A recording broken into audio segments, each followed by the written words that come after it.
here on the Ukrainian side, we still, apart from very scarce information that we hear from the presidency, such as the latest from Volodymyr Zelensky saying that war was pushed into the aggressor's territory, there's operational silence still because the operation is underway. So all the information we have, we do have it from social media, from sources that are not easily verifiable, but on the Russian side.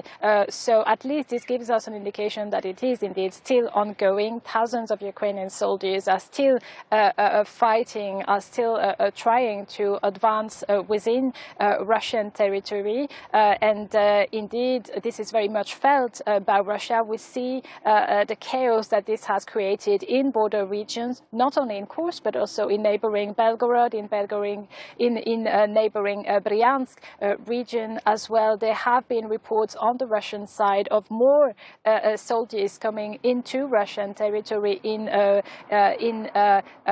Kursk region overnight. So this shows, this incursion shows no sign of winding down, with Russian forces, with Moscow calling in more Russian forces from reserves to try and counter this Ukrainian offensive. It has surprised Moscow. It has also surprised international observers, but also this shows that Ukraine still has the power to launch such maneuvers, which we hadn't seen, the scale of which we hadn't seen since last year's summer counter-offensives, which hadn't brought the expected results here on the Ukrainian side.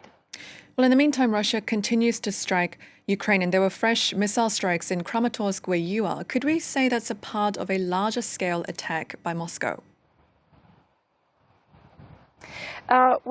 Moscow has been attacking Ukraine and the entirety of the Ukrainian territory since February 22. So when Moscow vows to give a strong response to the Kursk Ukrainian offensive, it has in fact given a tough response against Ukraine ever since it has waged its full-scale invasion against Ukraine. But here, indeed, you've mentioned Kramatorsk. It was bombed this morning. A missile fell very near the city's markets. The city of Kramatorsk is often is shelled often, but also nearby Liman, where I was earlier today, has also been shelled. And overnight, a large-scale attack with drones and with missiles combined also was launched against the entirety of Ukraine, including the capital Kyiv, where 2 people died, and explosions were also reported in Poltava, in Khmelnytsky. This just goes on to show that Russia shows also